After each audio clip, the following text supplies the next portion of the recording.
असीस guard Songar drones हैं। इसके उपरांत रात में पाकिस्तान के एक सशस्त्र यूएवी ने भटिंडा सैन्य स्टेशन को निशाना बनाने की कोशिश भी की, जिसे पकड़ा गया और उसे निष्क्रिय कर दिया गया। पाकिस्तानी हमले के जवाब में पाकिस्तान में 4 हवाई रक्षा स्थलों पर सशस्त्र ड्रोन्स लॉन्च किए गए। इनमें से एक ड्रोन एडी रडार को नष्ट करने में सक्षम रहा। पाकिस्तान ने जम्मू कश्मीर के तंगधार, उरी, पुंछ, मेंढर, राजौरी, अखनूर और उधमपुर में भारी कैलिबर आर्टिलरी गन और सशस्त्र ड्रोन्स का उपयोग करके नियंत्रण रेखा के पार गोलीबारी भी की, जिसके परिणाम स्वरूप भारतीय सेना के कुछ जवान हताहत हुए और घायल हुए। भारतीय जवाबी कार्रवाई में पाकिस्तानी सेना को भी बड़ा नुकसान पहुंचाया गया। इसके अलावा पाकिस्तान का गैर जिम्मेदाराना व्यवहार फिर से सामने आया। 7 मई 2025 को रात 8:30 बजे एक असफल अकारण ड्रोन और मिसाइल हमला करने के बावजूद पाकिस्तान ने अपना नागरिक हवाई क्षेत्र बंद नहीं किया। पाकिस्तान अपने नागरिक विमानों को ढाल के रूप में इस्तेमाल कर रहा है, जबकि उसे अच्छी तरह से पता है कि भारत पर उसके हमले से हवाई रक्षा की तीव्र प्रतिक्रिया होगी। यह भारत और पाकिस्तान के बीच अंतर्राष्ट्रीय सीमा के पास उड़ान भरने वाले अंतर्राष्ट्रीय उड़ानों सहित नागरिक विमानों के लिए सुरक्षित नहीं है। यहाँ स्क्रीन शॉट में पंजाब सेक्टर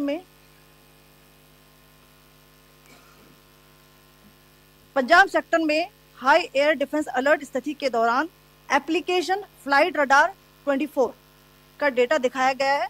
जैसा कि आप देख रहे हैं यहाँ पर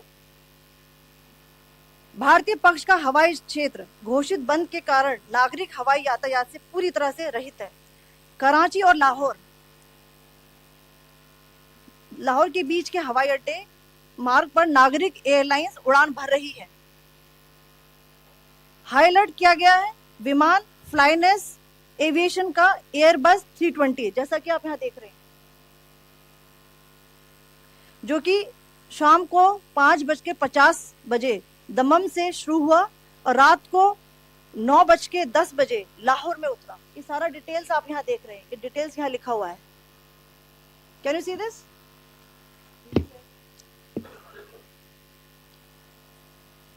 भारतीय वायुसेना ने अपनी प्रतिक्रिया में काफी संयम दिखाया और इस प्रकार अंतरराष्ट्रीय नागरिक विमान सेवा की सुरक्षा सुनिश्चित की। धन्यवाद। जय Hind. So, good afternoon to you all. On the intervening night of 8th 9th May 2025, Pakistan military carry out multiple violations of Indian airspace along the entire western border with an intent to target military infrastructure. Pakistan military also resorted to firing of heavy caliber weapons along the line of control. Along the international border and line of control, drone intrusions were attempted from Leh to Sir Creek at 36 locations with approximately 300 to 400 drones. Indian Armed Forces brought down a number of these drones using kinetic and non-kinetic means. The possible purpose of these large-scale aerial intrusions were to test the AD systems and gather intelligence.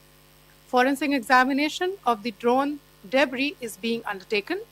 Preliminary reports suggest them to be of Aziz Guard Songa drone of Turkey.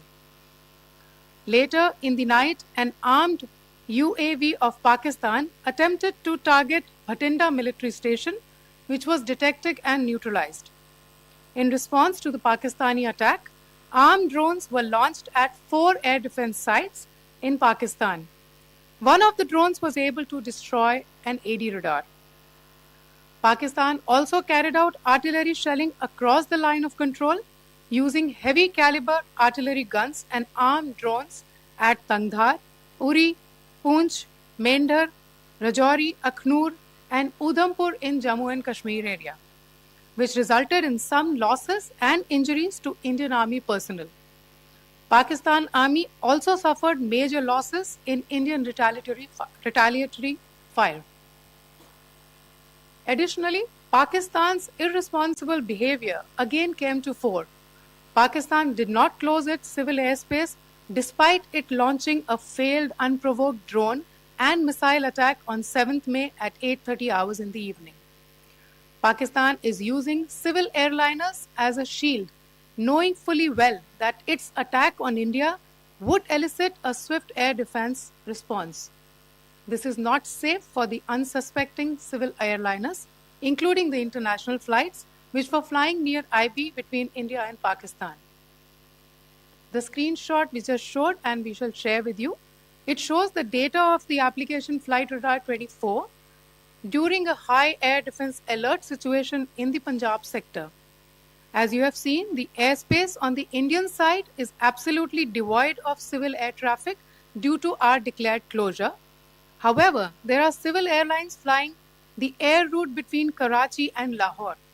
Amongst the other civil aircraft that you can see, we have highlighted an aircraft which is Airbus 320 of Flynas Aviation, which was originated from Dammam at 1750 hours and landed later at Lahore at 2110 hours in the night.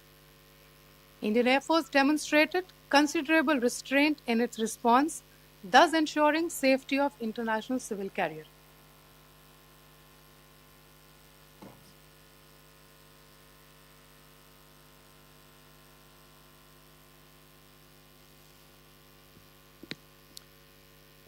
Thank you, Colonel Qureshi, Wing Commander Singh.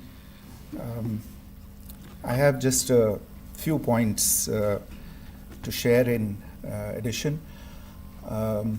कल रात की पाकिस्तानी सेना की कायरतापूर्ण गतिविधियों से आपको colonel Qureshi और विंग कमांडर सिंह ने पहले ही अवगत करा दिया गया है. These provocative and escalatory actions that were taken by Pakistan last night were targeted at Indian cities and civilian infrastructure, in addition to some military targets.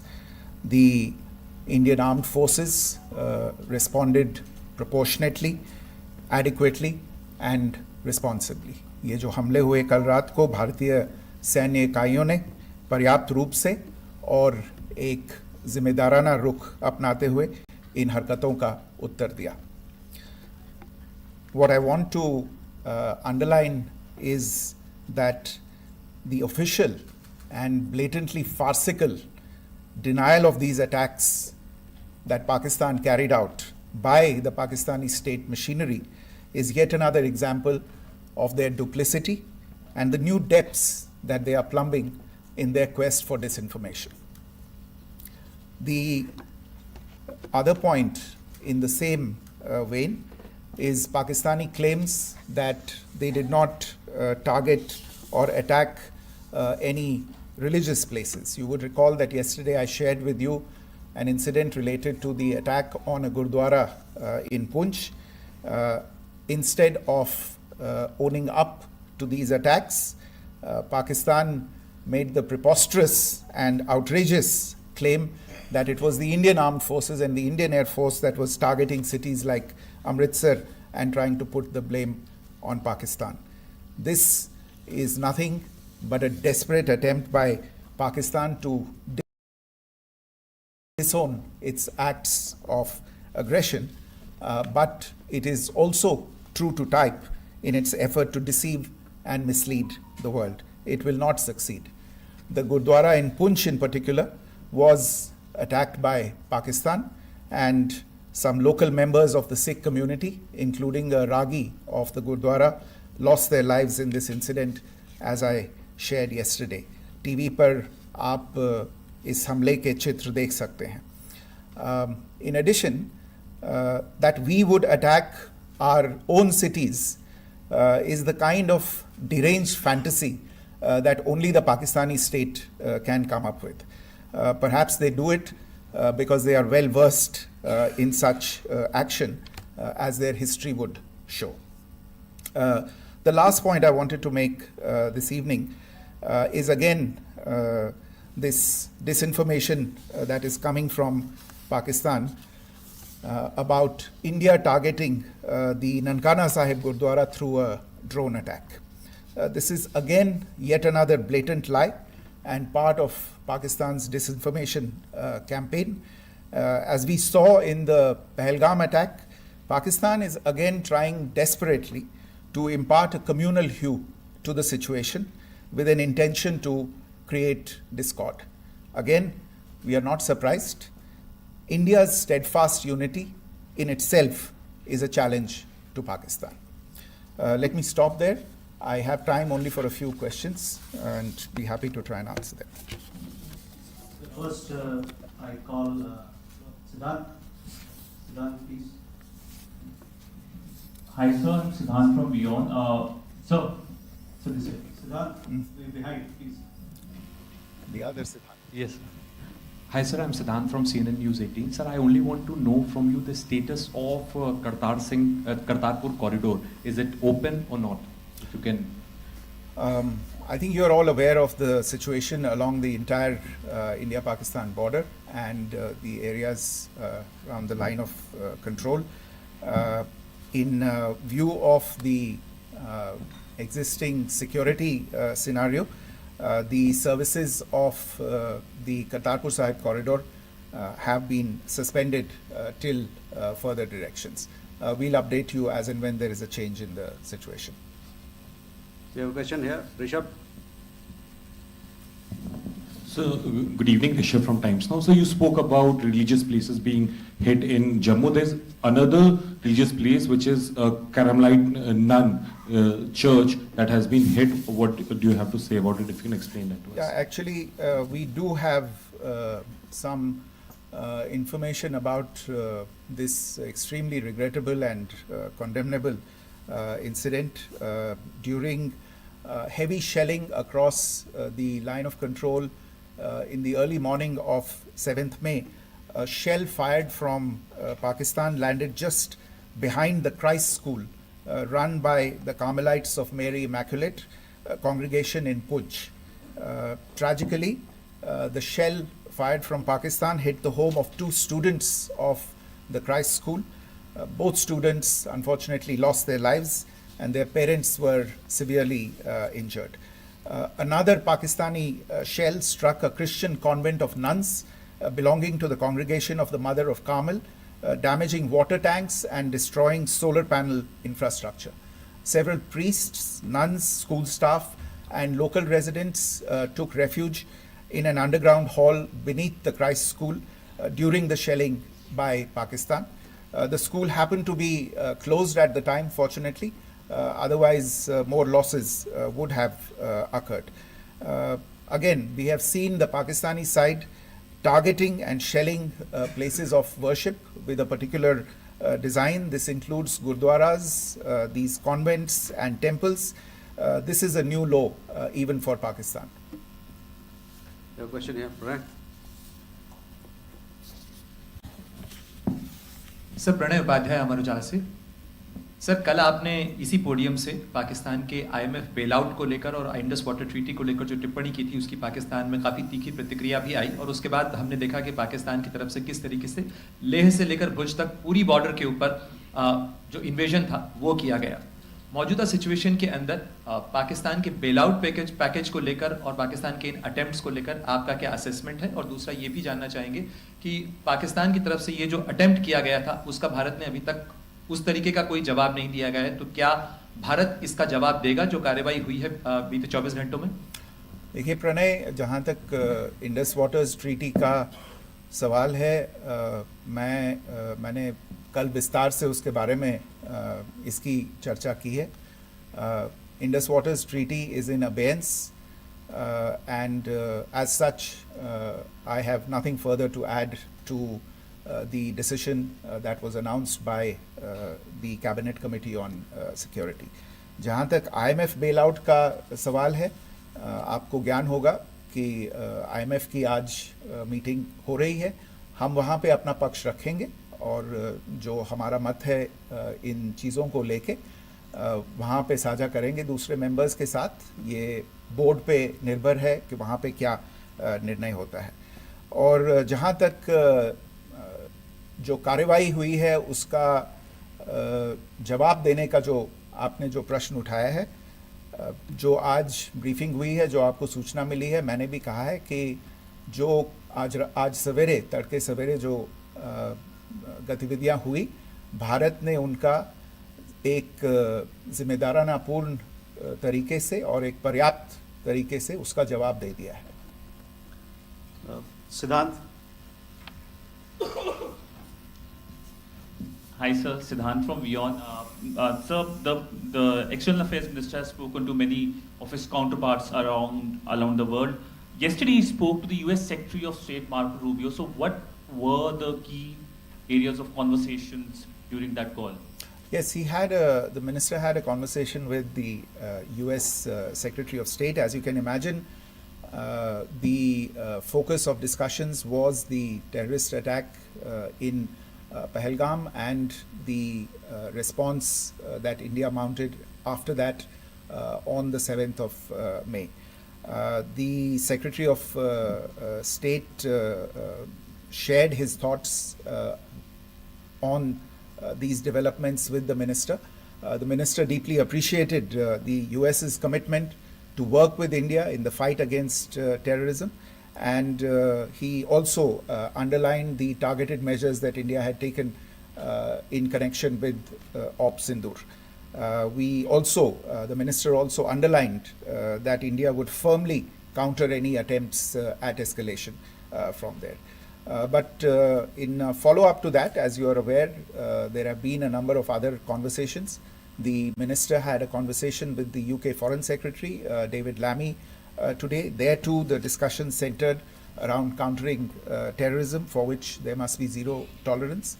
And I understand just a short while ago, the External Affairs Minister has also spoken to the Foreign Minister of Norway, Espen Barth Eide, which was also focused on recent developments stemming from the terrorist act in Pahalgam. One last question, Sudhi. Sir, Foreign Secretary, thank you for doing this. Sudhi Ranjan from Bloomberg. Foreign Secretary, India had struck Bahawalpur the other day, which is also connected with the murder of one of us, journalist Daniel Pearl. If you could give us an understanding of what exactly are the reports that you're getting. You're right. Bahawalpur is the headquarters of the Jaish-e-Mohammed terrorist group that is proscribed by the United Nations. Its leader, Maulana Masood Azhar, is a proscribed individual. It is, you brought up the connection with the tragic death or killing of Daniel Pearl of the Wall Street Journal. The Jaish-e-Mohammed was in some way directly or indirectly responsible for the death of Daniel Pearl. But the real connection is through Ahmed Omar Saeed Sheikh, the British Pakistani jihadi who was held in India but was finally released in 2000, and he was the person who lured Daniel Pearl to his eventually leading to his murder. So these are all obviously connected figures, connected individuals, connected institutions, and the attack on Bahawalpur, on that facility of the Jaish-e-Mohammed in Bahawalpur is, I would imagine, a fitting part of this unfortunate incident. Thank you all. Thank you, sir. With that, we come to the closure of this press briefing. Thank you very much.